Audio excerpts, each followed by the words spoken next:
প্রিয় বন্ধুরা, আমি লগ ইন করে রেখেছি। কিভাবে অ্যাকাউন্ট রেজিস্ট্রেশন করতে হয় নিচে ডেসক্রিপশন বক্সে লিংক দেওয়া আছে, সেটি দেখে নেবেন।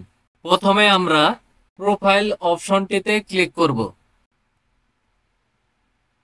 এখানে এডিট অপশনটিতে ক্লিক করব। নিচের দিকে দেখতে পারবেন বহাল বাটনে ক্লিক করে দেব।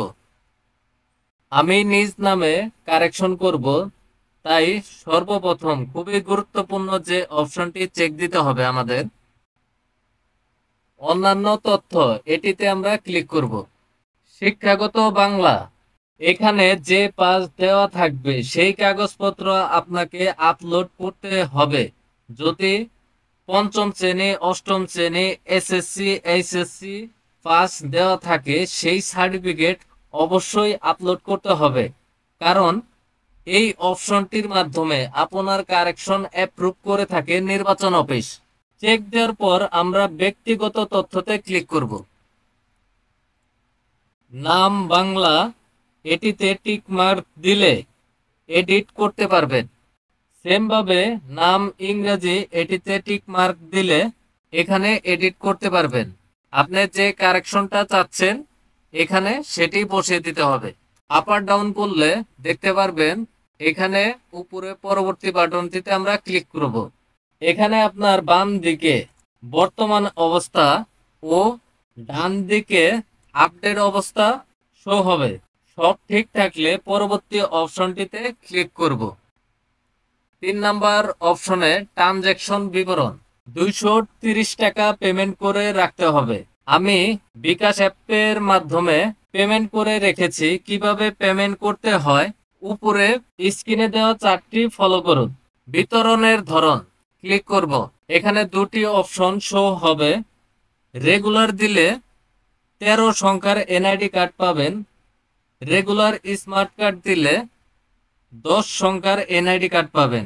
সবসময় রেগুলার স্মার্ট কার্ড সিলেক্ট করবেন। উপরের দিকে পরবর্তী অপশনটিতে আমরা ক্লিক করব। 4 নাম্বার অপশনে কাগজপত্র নথিপত্র সংগ্রহ করুন। এখানে আমরা কাগজপত্র আপলোড করব। যেহেতু আমরা শুধু নাম কারেকশনের জন্য আবেদন করছি, আমি শুধু 3টা কাগজ আপলোড করব।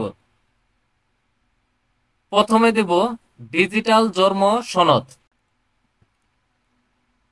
এখানে ক্লিক করলে দেখতে পারবেন বার্থ সার্টিফিকেট, এখানে ক্লিক করবেন। আপলোড অপশনটিতে ক্লিক করব। দেখেন এখানে আমাদের ডিজিটাল জন্ম নিবন্ধন আপলোড করা হয়ে গেছে। যদি কোনো কারণবশত আপনার ভুল সিলেক্ট করেন তাহলে এখানে মুছে ফেলনে ক্লিক করলে জিনিসটি ক্যান্সেল হয়ে যাবে।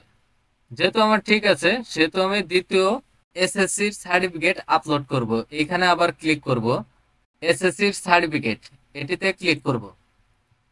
সেম ভাবে আপলোড অপশনে ক্লিক করব। এসএসসির সার্টিফিকেট আপলোড করে দেব।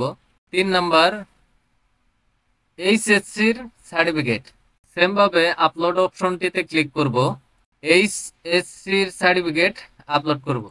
দেখেন সুন্দরভাবে 3টা জিনিস আমি আপলোড করে দিয়েছি। সবকিছু ঠিক থাকলে উপরের দিকে এসে পরবর্তী বাটনটিতে আমরা ক্লিক করে দেব। 5 নম্বর অপশনটিতে নিশ্চিত করুন এবং জমা দিন।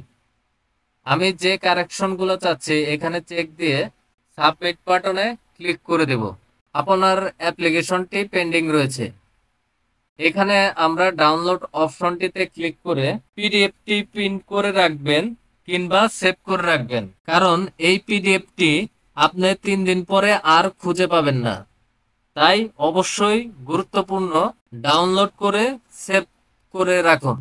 যদি ভিডিওটি ভালো লেগে থাকে চ্যানেলটি সাবস্ক্রাইব করে পাশে থাকা বেল আইকনটি বাজিয়ে দিবেন।